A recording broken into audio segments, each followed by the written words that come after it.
Hello guys, welcome to channel maths concept academy. मेरा नाम रवि। मैं आपके लिए मैथमेटिकल कंटेंट और साथ ही साथ केवीएस की अपडेट लेके आता हूँ। जैसे मैंने कि आपको कहा था कि कोई स्ट्रॉन्ग लीड होगी तभी मैं आपके पास केवीएस अपडेट को लेके वीडियो बनाऊंगा।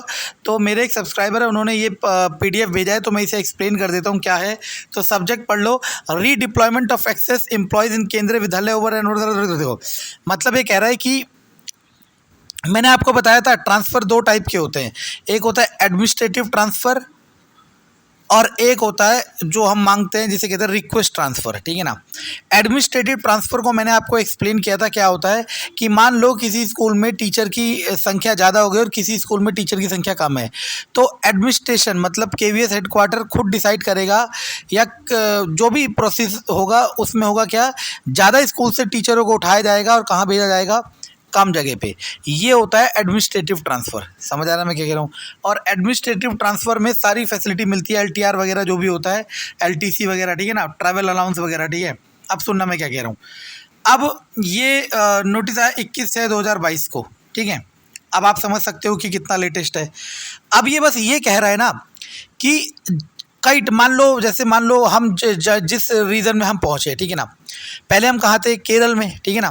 अब हम पहुँच गए इस रीजन में और ये हमारा होम टाउन भी है और दिल्ली से पास भी है। अब मान लो मुझे ये पसंद आया और मैं यहाँ से ट्रांसफ़र लेता ही नहीं हूँ। समझ आ रहा है क्या कह रहा हूँ। मान लो मैं यहाँ से ट्रांसफ़र लेता ही नहीं हूँ तो मुझे यहाँ से कोई डिस्प्लेस करेगा ही नहीं, क्योंकि अब जब वैकेंटी सीट ही नहीं होगी कोई डिमांड कैसे करेगा, ठीक है। समझ आ रहा है मैं क्या कह रहा हूँ। तो ये बस यही कह रहे हैं कि जिन टीचर्स के डिस्प्लेसमेंट काउंट बहुत ज़्यादा हो चुके हैं, मतलब जो जिनको काफ़ी टाइम हो गया एक स्टेशन में रहते हुए, प्लस कंडीशन सुन लेना, एक स्टेशन में रहते हुए काफ़ी टाइम हो गया प्लस, और वो एक्सेस में है टीचर्स, तो उनको रीडिप्लॉय करो उन जगह जहाँ पे टीचर्स की संख्या कम है। समझ आ रहा है, ये रीडिप्लॉयमेंट का है। लेकिन इसको कैसे कैसे प्रेडिक्ट करा जाएगा, कई लोग तो इसको यही कह देंगे कि रीडिप्लॉयमेंट का मतलब यही है कि अब केवीएस में रिक्रूटमेंट नहीं आएगा। क्यों? क्योंकि अब वो स्टाफ को कम करने की कोशिश कर रहा है। ऐसा बिल्कुल भी नहीं है। जहाँ पे सरप्लस है उसको, चलो पढ़ के सुना देता हूँ। I am invited your kind attention वगैरह, पढ़ लिया। ये लिखा हुआ है, I am invited, I am to invite your kind attention, para number 5, transfer guideline. Transfer guideline जो थी उसके पैरा नंबर 5 में, which pertain to liquidation of surplus situation of staff by transferring on administrative ground. मतलब जहाँ पे ज़्यादा teacher हो surplus, वहाँ से टीचरों को एडमिनिस्ट्रेटिव ग्राउंड में ट्रांसफ़र करा जाना चाहिए, ठीक है ना। Please note that as para 7, transfer guideline की जो पैरा नंबर 7 है उसमें लिखा हुआ है, administrative transfer rule 5A shall be affecting in decreasing order of displacement count. मतलब अगर सरप्लस टीचर ज़्यादा हो रहे हैं, मतलब एक स्टेशन में टीचर सरप्लस ज़्यादा हो रहे हैं, ठीक। मानो एक छोटा स्कूल है, वहाँ पे जैसे फॉर एग्जांपल केरल में जो स्कूल था वहाँ पे पीआरटी टीचर थे कम से कम 10 तो मान ही लो, ठीक है ना। और यहाँ पे जहाँ पे अब हैं वहाँ पे हैं 5, क्योंकि स्ट्रेंथ कम है। अब मान लो यहाँ पे 7 टीचर हैं और स्ट्रेंथ 5 की सफिशिएंट है, तो जो 2 सरप्लस है उनको हटाया जाए।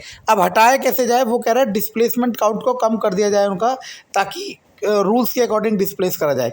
Such staff shall be accommodated against clear vacancies. मतलब अब मान लो यहाँ पे सरप्लस टीचर चल रहे 2 और एक स्कूल में 2 वैकेंसी है। सुनना मैं क्या कह रहा हूँ, एक स्कूल में 2 वैकेंसी है, तो अब अगर रिक्रूटमेंट आता है तो वो 2 वैकेंसी के लिए वो उस स्कूल में टीचर जाएंगे। तो अभी मैंने कहा रिक्रूटमेंट प्रोसेस में समय भी लगता है, तो इतने समय के लिए वो खाली रहेगी 2 सीटें।